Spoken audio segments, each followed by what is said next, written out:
All right, let's do this way. Okay. All right, my friends, Ruben Obed here, transmitting live. Let me look at you guys. I want to address you guys. Ruben Obed here, transmitting live from GB Music Group Studios, and I'm doing a video regarding my solar system, which is made from leisure batteries from Advanced Auto Parts, Autocraft brand. All right. Now, I'll show you guys right here. This is my battery bank. These are all Autocraft batteries that I got from Advanced Auto Parts. All right, Autocraft, They used to be called CarQuest. I guess Advanced Auto Part at some point changed the labeling. And as we can see, if we take off there you go, CarQuest.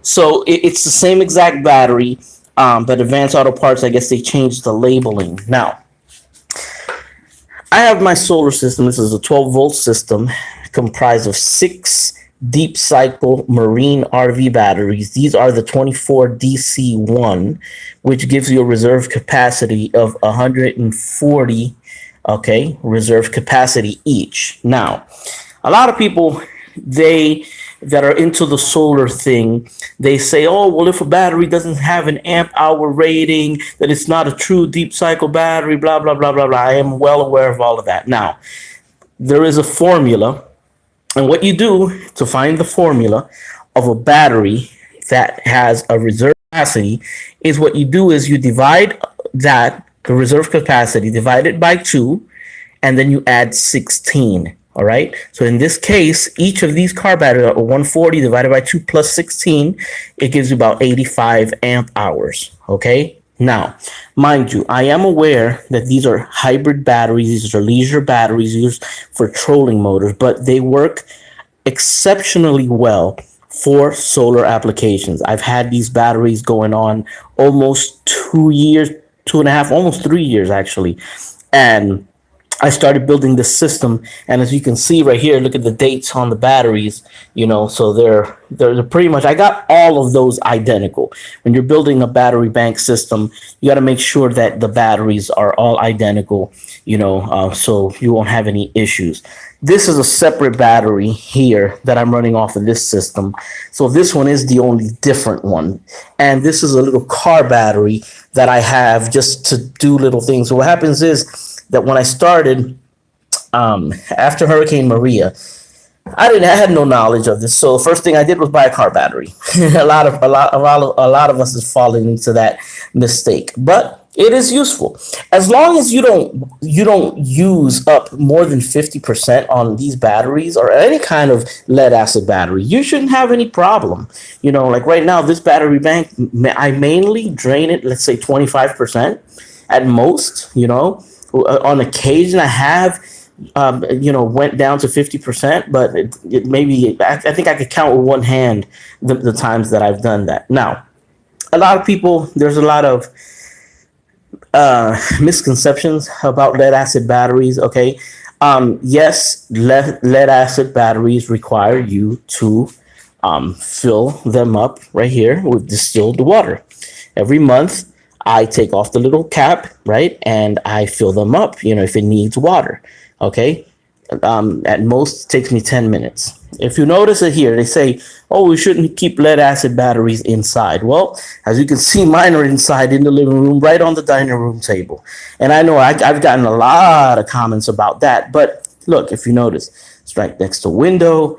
And I live in Puerto Rico. So if you notice, everything's open. I've never had any smell of gassing or anything whatsoever. You know what I mean? I charge these batteries. When I get like a really cloudy day, for if I need to, I use this Schumacher charger to charge them. I have this other one by CarQuest as well. This one is charging this battery, and this little car battery that I use for little things here and there. I have another little charger, a Viking charger from Harbor Freight. Okay, now you can see it there. I don't know how well you guys can see it. Okay, now what do I run with this? I live totally off grid, and I live off grid with these batteries.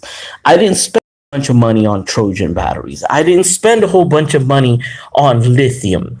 I'm not criticizing those batteries, but this is accessible. You know, if you need one, you can go to any Advanced Auto Parts nearby and you buy them, and they're available. You know what I mean? If one goes bad, you know, I have this system, they're all in parallel. And these are 12-volt batteries each. You know, everybody says for solar, you should go with 6-volt batteries. And okay, I mean, I understand that the 6-volt batteries are, you know, larger, the plates are thicker, you know, but they're more expensive, you know, they're more expensive. Right now, in order for me to get a little system going, 12-volt system for anybody, one 6-volt battery, a Trojan, it's going to run you at least $150. And you can't run it with just one, you need two. So off the bat, you have to start with two Trojan batteries that are going to cost you $300, when in reality, you could start off with one battery and you got your 12 volts. Now, like I said, you know, some people are going to criticize. They're like, oh, you have too many batteries in parallel. They should be in series. I mean, everybody has their own theory on how they do things. But the reality is this. I try to keep it basic. I try to keep it simple. You know, 6 deep cycle batteries from Advanced Auto Parts. I got them. They're about $100 a piece. You know, if I need to replace them, you know, they're relatively inexpensive. You know, if you order them online and then you pick them up at the store, you can take advantage of the, you know, online coupons. You could get them for a fraction of the cost. You know what I mean? Like mine were roughly, I would say 120 something plus, you know, if I brought a core, then they would deduct it. I didn't have a core because I didn't have a car or a boat. You know, I was buying them like first time. So I actually, you know, was able to save the core charge by simply ordering them online and just picking them up at the store. So that is possible. And when you do it like that, you get coupons. Guys, I run my entire house. My entire house runs off of this system. All right. You know, let me come right over here. And mind you, these are, you know, what they call supposedly leisure batteries. All right. I got lights all over. I got lights in the recording studio. You know what I'm saying? I run my entire recording studio, TV. I have everything off now because I'm not recording. But the whole house, I run off of this. You know, I run the my refrigerator. I run everything off of these batteries, which are technically in the eyes of solar solar people, those aren't the right batteries. You know, I look at things from the perspective of you need somewhere to store your power. If all I had was car batteries, I would use car batteries. I would simply make sure that I didn't go down below 50%. You know, it's not the ideal thing, you know, but sometimes the ideal thing just doesn't work because everything ideal costs money, you know, and what we want to do is we want to set up a system that is to our budget, you know, according to our budget, you know, and you know, basically something that can function, you know, because right now if a hurricane hits, I have electric. You know, if I had Trojan batteries, I would have spent more and I'd still have the same damn thing, you know. And I think people need to, like, I understand, you know, there's like the ideal way of doing things, but then there's a practical way of doing things. I'm gonna give you another example. All right. That inverter, this inverter, and this inverter are all modified sine wave. All right. Everybody says, no, that you shouldn't, you know, use modified sine wave inverters. You should get a pure sine wave. Okay.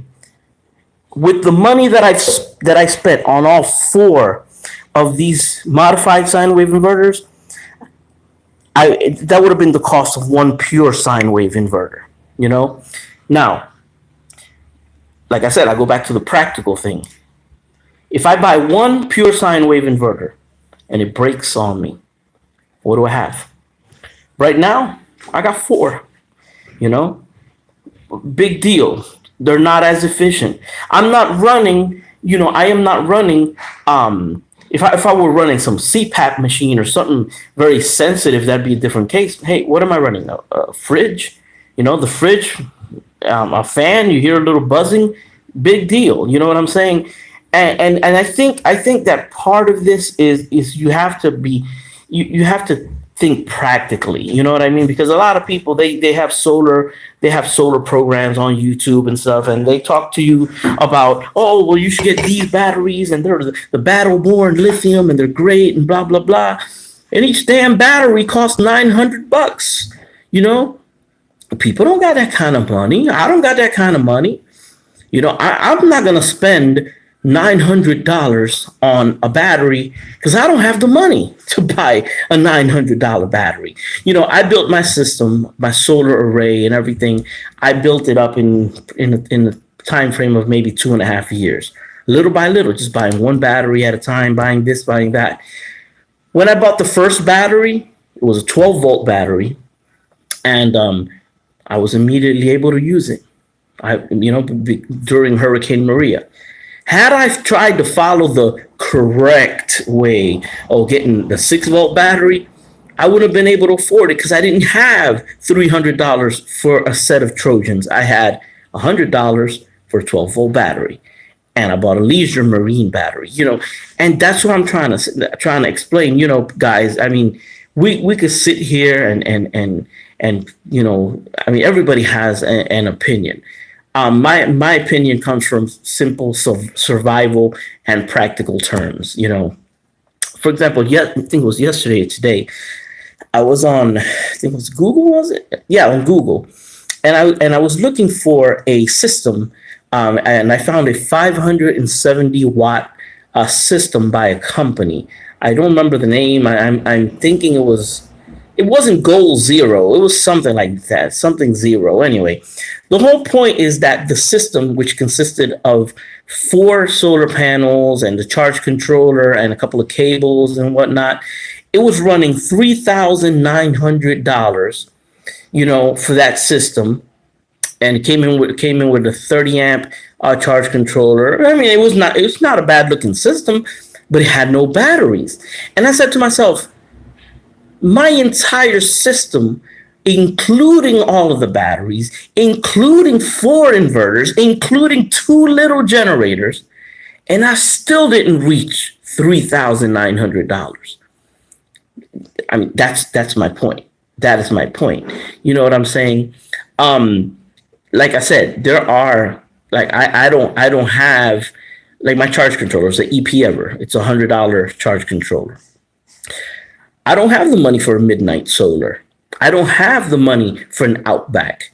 They cost $600-700. I don't have the money. So are you going to focus on not having the money, or are you going to focus on survival? Are you going to focus on having something when the shit hits the fan? And I think that's the important point. You know what I mean?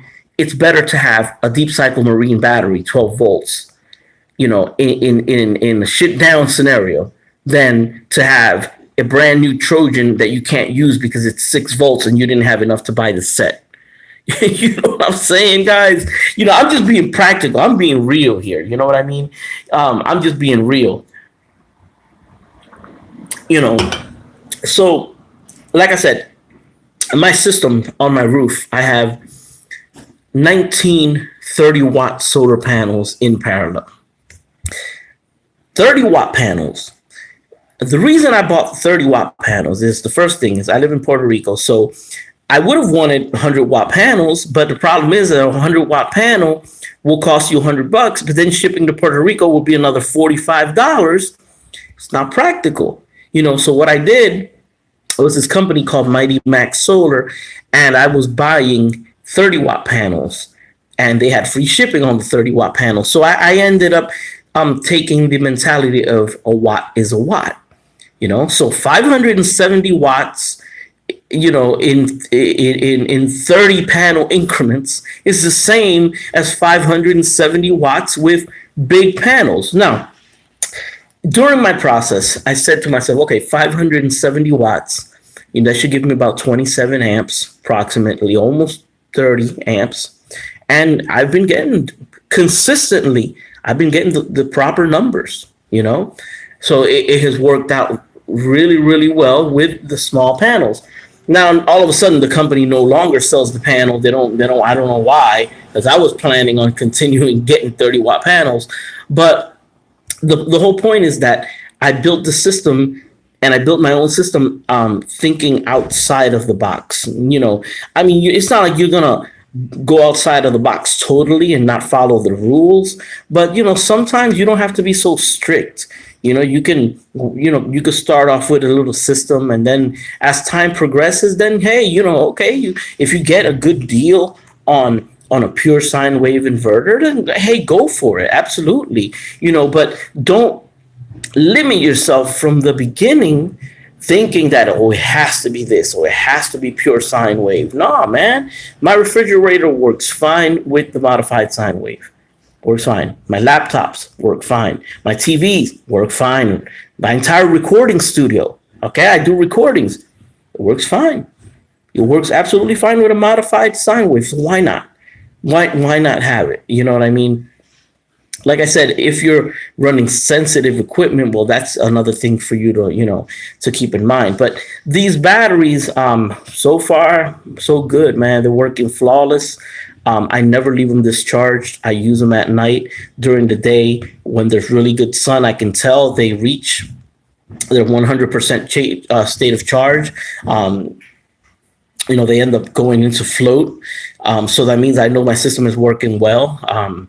I check the wiring monthly. I check the water, to verify that, that the water levels are good. Only distilled water, guys. Do not use water with minerals. It will ruin your batteries. Only distilled water. Distilled. Let me emphasize on distilled, not purified, not filtered, distilled water. Put anything else in your battery, you're going to ruin them. Then don't blame the manufacturer. Don't go and blame Advanced Auto Parts or Autocraft and say that the batteries are shit, because it's really important, guys.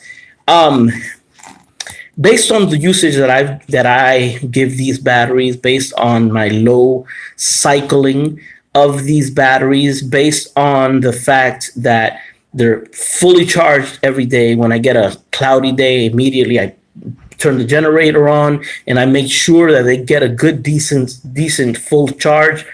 I'm assuming these batteries might last me 7 to 10 years, if God willing. Now, if that doesn't happen, if they last me a little less, hey, it's all good. If they last me a good 6 years, that'll be perfect. I won't have an issue. Because why? Because the battery itself, I can just pick up a new one right there at Advanced Auto Parts for $100. You see what I'm saying? So in 6 years, if I have to buy 2 batteries or one or whatever. Now, I know people are going to complain. Oh, but if you have a battery bank, they all have to be around the same age. I understand that, but if the time comes and I don't have the money to replace 6 deep cycle batteries and one of them went bad, I'm going to put a new one right on there. Worst that can happen is that the new battery will lose a little capacity, will be brought down because of the other ones, but people are too anal about solar. There's some people that I call them like the solar Nazis.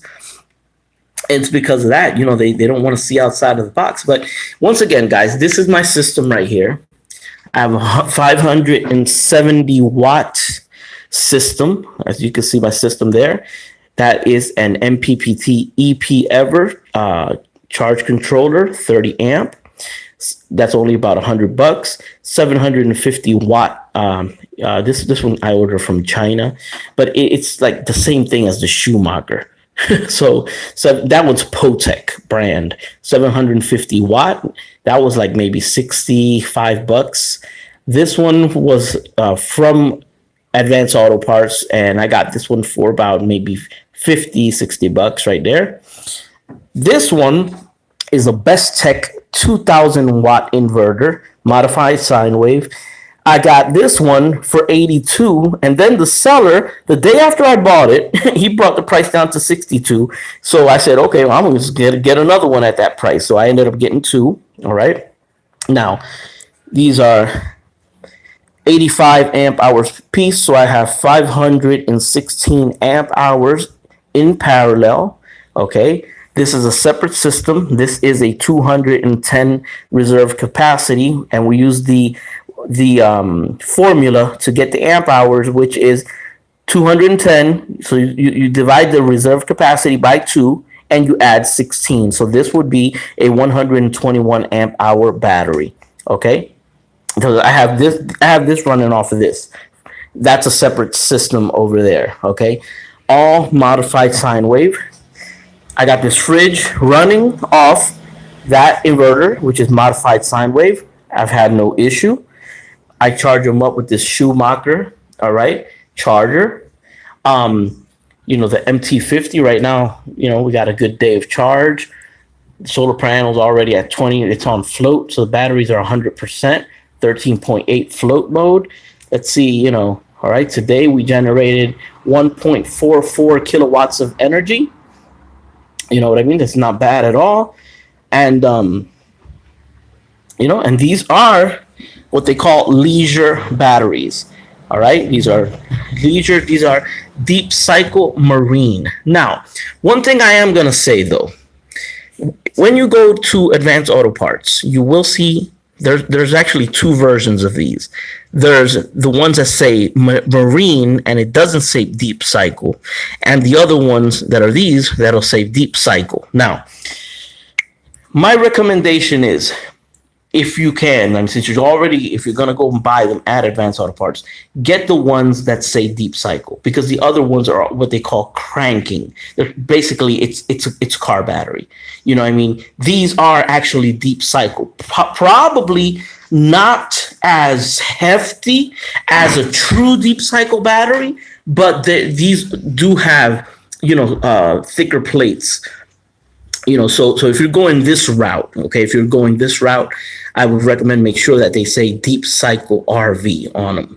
You know, make sure that. Don't worry about whether or not it says amp hours, because like I said, I gave you the formula. You divide the reserve capacity, divide it by 2, and you add 16. All right. So if you have 100, you know, if you have a battery that's 210 reserve capacity, you divide that by 2, add 16, and that is your amp hour rating. Okay. And that is the most accurate formula that I have found to measure the amp rating on it, as well as on Advanced Auto Parts, the batteries, the ones that I showed you, those on this end, I checked, and the actual company, Advanced Auto Parts, they addressed the question of as to how many amp hours those batteries are, and the amperage, they said 85 amp hours, which fell exactly how my formula you know, worked. So I'm pretty sure that formula will give you the most accurate reading. Well, anyway, guys, like I said, there's a lot of videos out there. You know, there's a guy by the name of God, what's his name? Will Prowse. He knows his shit. The guy really. So if you're gonna go the more technical, proper way of doing, you know, solar, I mean, you can learn a lot from this guy. You know, he knows, like I said, he knows his stuff. I'm just giving you kind of like the little ghetto workaround way of doing things, you know, but hey, it's worked for me. So, all right, guys, well, take care, man. God bless. And I hope you guys enjoyed this video. And if you like this video and you want to make a contribution to the channel, my PayPal link will be below.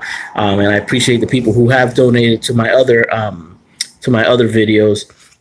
And if you have any questions, or if there's anything you want me to address, if you want to see more about the system that I did, just, you know, hit me up in the comments. All right. Take care, guys. God bless. And it's always a pleasure, you know, talking about solar with you guys. Peace.